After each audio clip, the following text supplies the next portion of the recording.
Assalamualaikum warahmatullahi wabarakatuh. Sebelumnya, perkenalkan nama saya Wulandari dari kelas Tadris Matematika A mata kuliah TIK.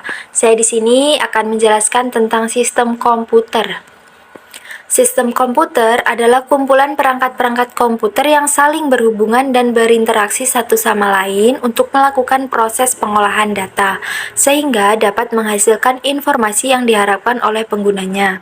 Selanjutnya, komponen sistem komputer terdiri dari 3 bagian, yaitu yang pertama hardware, software, dan brainware. Hardware atau perangkat keras merupakan perangkat komputer yang memiliki wujud fisik. Jadi, perangkat ini dapat disentuh, misalnya seperti motherboard, prosesor, hard disk, memori, power supply, dan lain-lain. Hardware sendiri umumnya dibagi ke dalam 4 bagian. Yang pertama yaitu input device atau perangkat masukan, merupakan perangkat pada hardware komputer yang fungsinya sebagai alat untuk memasukkan data-data atau perintah pada komputer, misalnya seperti keyboard, mouse, webcam, scanner, dan lain-lain. Yang kedua yaitu output device atau perangkat keluaran, merupakan perangkat pada komputer yang fungsinya untuk menampilkan hasil pemrosesan data-data, misalnya seperti monitor, printer, proyektor, dan lain-lain. Yang ketiga, yaitu processing device atau perangkat pemroses, merupakan perangkat pada hardware komputer yang fungsinya sebagai pusat pengolahan data. Jadi, dapat dikatakan perangkat ini adalah otak dari komputer dan sering juga disebut dengan CPU, Central Processing Unit. Processing device akan melakukan komunikasi dengan perangkat input, output, dan stroke untuk melaksanakan perintah-perintah yang dimasukkan. Yang keempat, yaitu storage device atau perangkat penyimpanan. CPU juga dilengkapi dengan alat penyimpanan data. Terdapat alat penyimpanan data dengan kapasitas yang lebih besar sebagai alat menyimpan utamanya, yang biasa disebut dengan hard disk. Jadi, kita dapat menyimpan dan menghapus data sesuai dengan keinginan kita. Seiring berkembangnya teknologi komputer, maka media storage device berkembang sangat pesat, baik itu dari segi kapasitas dan bentuknya. Pada komputer, storage device umumnya dibagi menjadi 2 bagian, yaitu internal dan eksternal. Yang selanjutnya yaitu software atau perangkat lunak. Software diartikan juga sebagai perangkat lunak.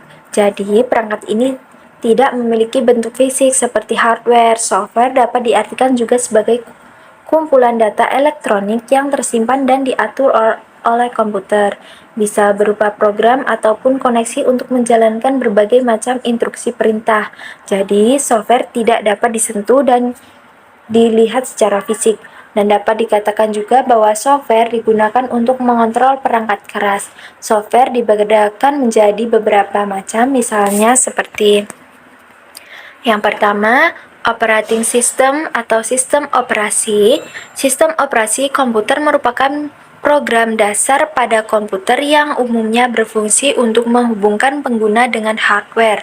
Dapat dikatakan juga sistem operasi yaitu perangkat lunak yang bertugas untuk melakukan kontrol dan memanajemen perangkat keras dan operasi-operasi yang dilakukan pada sistem, termasuk juga menjalankan aplikasi-aplikasi yang dapat melakukan pengolahan data. Contohnya sistem operasi komputer misalnya seperti Microsoft Windows, Linux, Mac OS, dan lain-lain. Yang kedua yaitu program aplikasi. Program aplikasi merupakan perangkat lunak yang siap untuk dipakai. Program aplikasi digunakan untuk membantu pekerjaan pengguna komputer dalam mengolah berbagai macam data. Pada sebuah komputer, perangkat lunak ini sering disiapkan sesuai dengan selera dan kebutuhan penggunanya. Misalnya seperti Microsoft Excel, Microsoft Word, Microsoft Access, Photoshop, Chrome, Mozilla, dan lain-lain. Yang ketiga, yaitu utility program atau program tambahan, merupakan perangkat lunak yang fungsinya untuk menjalankan tugas-tugas tambahan. Disebut juga sebagai program dukungan dan memiliki fungsi tertentu, misalnya seperti program yang disediakan oleh sistem operasi, seperti data recovery, disk defragmenter, screen saver, backup, dan lain-lain. Yang selanjutnya, yang nomor 4 yaitu Programming Language atau bahasa pemrograman. Merupakan bahasa yang digunakan pengguna komputer untuk berkomunikasi dengan komputer. Dapat dikatakan juga sebagai standar bahasa instruksi untuk berkomunikasi dan memberikan perintah pada komputer. Beberapa contoh bahasa pemrograman diantaranya seperti PHP, Java, Python, C, Perl, dan lain-lain. Yang selanjutnya yaitu ada brainware atau pengguna komputer. Brainware yaitu orang yang menjalankan atau mengoperasikan komputer. Brainware sangat penting karena komputer tidak dapat bermanfaat jika tidak diaplikasikan oleh manusia.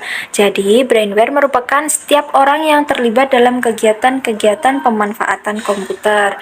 Pengguna komputer umumnya dibagi ke dalam 4 macam. Yang pertama yaitu programmer, merupakan orang yang mempunyai keahlian menguasai banyak ataupun salah satu bahasa pemrograman. Beberapa bahasa pemrograman yang sering digunakan misalnya seperti PHP, Java, Python, C, dan lain-lain. Jadi, programmer dapat dikatakan juga sebagai orang yang membuat dan bertugas untuk mempersiapkan program yang memang diperlukan pada sistem komputer yang akan digunakan untuk mengolah data. Yang kedua yaitu sistem analis, merupakan orang yang memiliki tanggung jawab terhadap penelitian, perencanaan, pengkoordinasian, dan merekomendasikan pilihan software, hardware, dan sistem yang sesuai dengan kebutuhan penggunanya.